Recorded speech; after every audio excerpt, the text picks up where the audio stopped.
Good morning, guys! It's already snowing in Helsinki. Yay! Pero konti pa lang yung snow niya. Ayan. Magkape muna tayo.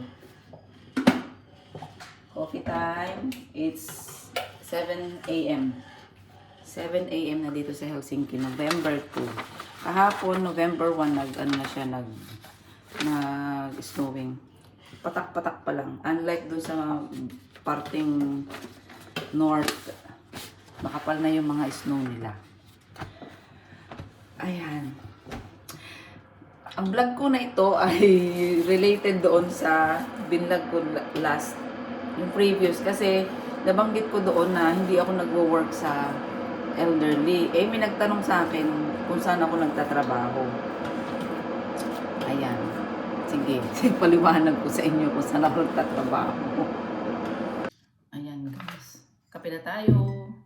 Meron tayong suman. Meron din tayong champurado. Ayan. Ayan, saan nga ba ako nagtatrabaho?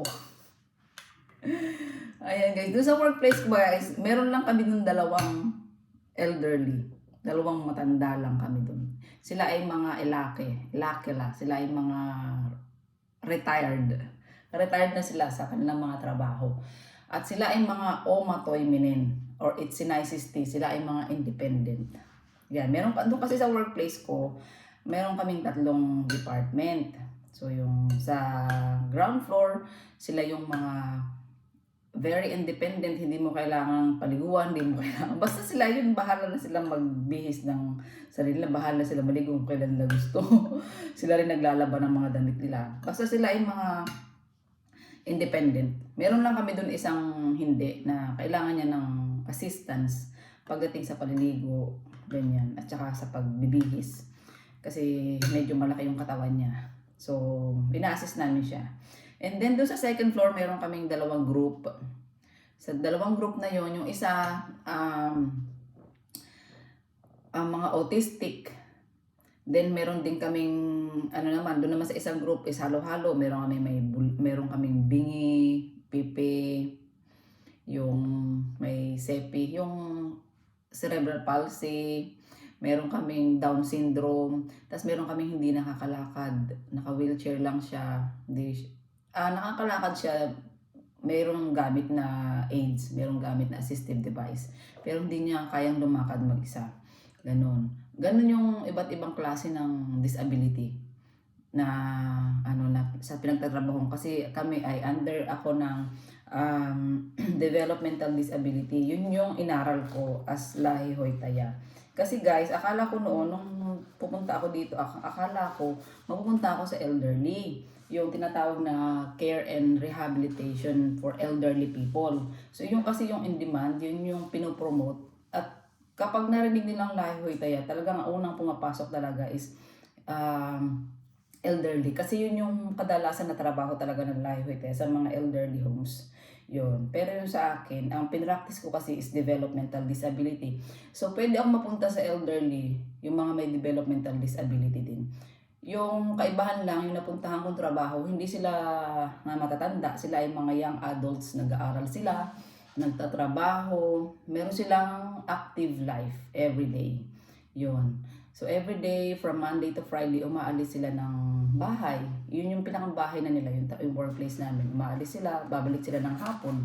Pagdating naman ng weekend, uuwi sila sa kanilang mga pamilya, sariling pamilya, may ganun. O kaya naman, tapos yung mga pamilya nila, everyday dumadalaw din sa workplace, ganun.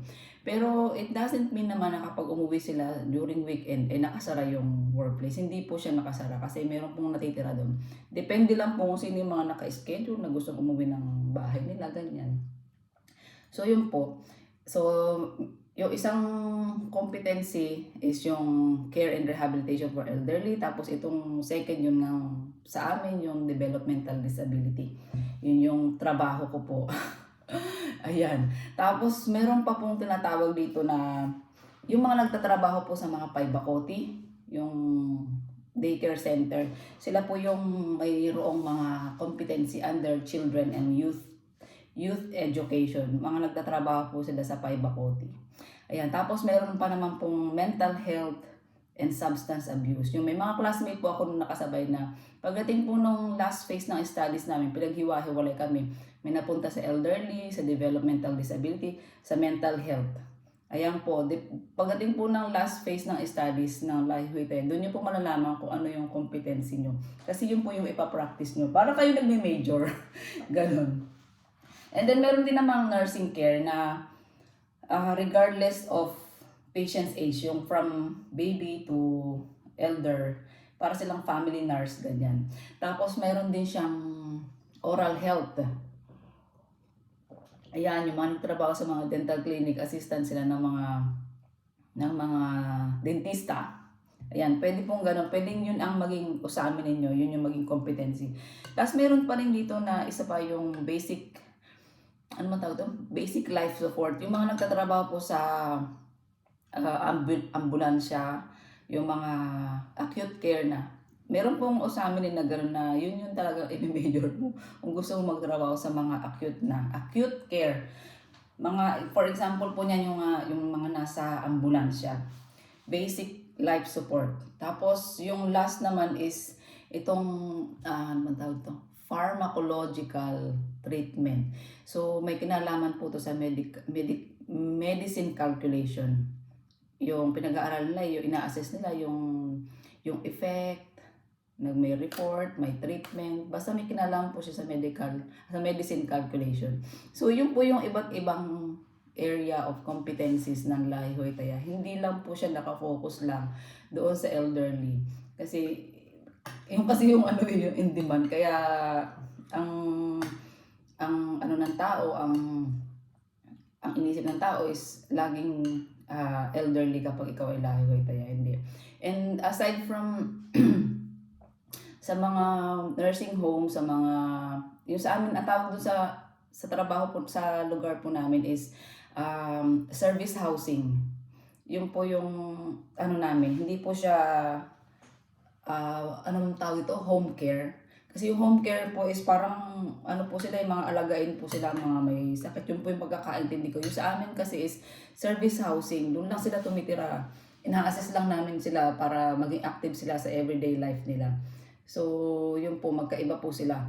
Tapos, pwede ka rin magtrabaho nga doon sa Paibacote, sa daycare. Pwede ka magtrabaho sa Paibatoy Minta. Yun yung iba't ibang trabaho ng Laihoy Taya. Paibatoy Minta po is, yun po yung isang lugar para siyang school para sa different activities.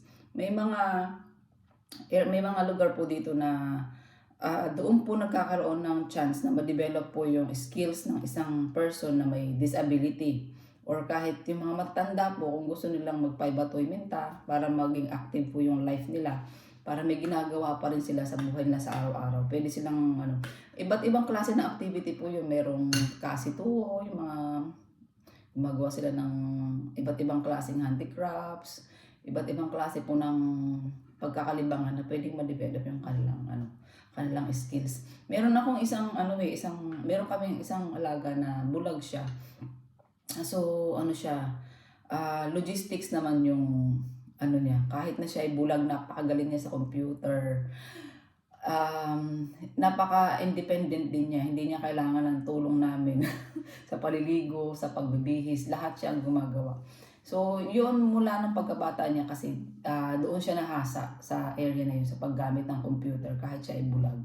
Napakatalino niya. Grabe. Yun. May mga ganun pong area dito na pwedeng pagtrabaho ng Laihoy Taya. Aside from doon sa Paibatoy Minta, meron po kasi dito yung mga nakatira sila sa sarili ng bahay. So pinupuntahan sila ng mga Laihoy Taya doon sa mismong bahay nila kasi hindi sila tumitira sa mga elderly homes. Mas prefer nilang manirahan sa sarili ng bahay. Pero kailangan nila ng assistance ng trabaho ng care ng mga nurses. So binibisita lang po sila doon ng mga Laihoy Taya, ng mga nurses, ganyan. Ano pa ba yung pwedeng pagtrabahuhan? Meron din, pwede ka rin magtrabaho po sa yung tapat po ng workplace ko is rehabilitation center po. Para po siya sa mga na-aksidente, sa mga buto, yung mga may kinalaman po. Tapos yung mga mga nagre-rehab po, mga nagpapagaling from hospital, dadalhin po dun sa area na yun, doon po sila magpapagaling. So, ano po siya, hindi, short term care lang po yung kailangan doon. Yung sa tapat po ng workplace ko, yun po yung mga trabaho doon ng Lahi Hoy Taya. Mga nakarehab po yung mga ano, mga nagpapagaling, ano bang tawag doon sa term? Parang ganun, contotos. Parang ano siya, para siyang ganun, rehabilitation, mayroon pang siya, ano ba yung recreation? Parang recreation din yung contotos, ganun siya. Basta ano po siya, from hospital, dadalhin po sila doon sa area na yun. Doon sila magpapagaling. Doon sila i-care. Hanggang pwede na po sila physically, pwede na sila, ready na sila. Pwede na silang umuwi. So, hindi nila kailangan mag-stay hanggang gumaling doon sa hospital. Meron pong ganun dito na area na pwedeng pagtrabaho. Tapos, pwede rin po magtrabaho ang Lahi Hoy Taya sa mga hospital. Meron po doong mga jumbo duty sa hospital kasi meron po doong mga ward for elderly. Ayan, tapos so ano siya, under kayo ng mga nurse doon sa mismong hospital. Meron pong mga ward doon na ang nagtatrabaho ay mga Lahi Hoy Taya. Tapos saan pa ba pwede magtrabaho ang Lahi Hoy Taya? Yun lang yung ano, yung alam pong pwedeng pagtrabahuhan. Yung mga nalalaman ko ka-apply ng iba't ibang iba't ibang area. Kasi nung nag-apply ako, pwede ako magtrabaho sa elderly kahit na ang pinractice ko is developmental disability. So, nung nag-apply ako doon sa elderly, natanggap naman ako kasi meron naman akong license, meron graduate naman. So, pwede daw po magtrabaho. Pwede rin po sa Paibacote. Yun. Tapos, ano ba yung pinagkaiba? Yung nabanggit ko yung konting difference nung workplace ko sa elderly. Aside po doon sa developmental disability na tinatrabaho namin, yung mga patients po namin ay hindi po, dahil hindi po sila lahat nakakapagsalita, kami po ay nag-aral din ng sign language para makapag-usap kami sa kanila ng maayos.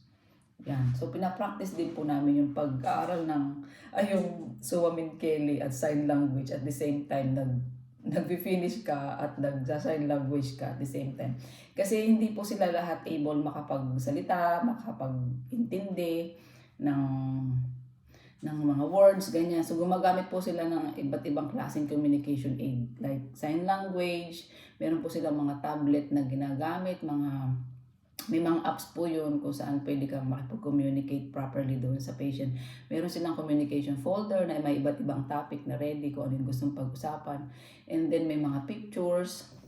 Yun po yung mga way para maging efficient, maging effective po yung communication namin doon sa patients. Kasi nga hindi sila nakakarinig, hindi nakakapagsalita.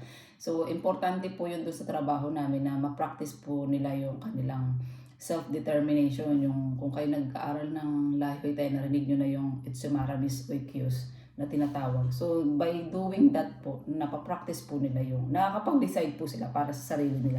Kasi importante na kahit na sila ay may mga disability, makapag-decide din sila. May kakayahan din sila mag-decide para sa sarili nila. Hindi yung kung ano lang yung gusto mong isuot sa kanya, yun na yun. Hindi, anong gusto mong ipakain sa kanya, yun na yun. Hindi po. Merong mga ganun po na sinusunod sa workplace namin. So yun lang po, sana ay nagkaroon kayo ng idea sa iba't ibang klase ng trabaho at workplace ng isang Lahi Hoy Taya. Yun po. Hindi po siya nakafocus lang sa elderly. So, kung pagpunta nyo dito at kayo ay graduate ng Lahi Hoy Taya at gusto nyo mag-try sa mga daycare, pwede po. Paibatoy Minta, pwede. Sa mga hospital, pwede. Ayun, kagaya nung ginagawa ko, nagtatry ako sa ibang workplace na different task yung ginagawa. Kasi kung, syempre, minsan kasi, di ba, yung everyday na trabaho, yun at yun yung ginagawa mong trabaho, medyo nakakaano rin ba? Hindi naman nakakasawa. Pero, yung minsan nakapaisip ka, ano ba yung ginagawa ng isang workplace? Ano ba yung kaibahan ng trabaho? So, yun, pwede ka po magtrabaho as part-timer sa ibang workplace. Kahit hindi yun yung area of competency mo, pwede po. Yun. Based on my experience, based po sa my personal knowledge, yun po yung mga natutunan ko habang nag-aaral dito. Sinishare ko para meron po kayo idea. Kasi kagaya po nagtanong sa akin, bakit wala ako sa elderly? Kasi yun din yun, akala ko din noon sa elderly ako mapupunta. Pero hindi po. May iba't ibang klase po ng trabaho ang isang lahi hoy at hindi lang po siya nakafocus sa mga elderly. Sana ay nagkaroon po kayo ng konting kaalaman about sa trabaho ng lahi hoy. Maraming salamat po sa panunood. Thank you guys for watching and see you guys on my next vlog. Kakain na ako ng champurado. May kahay pa.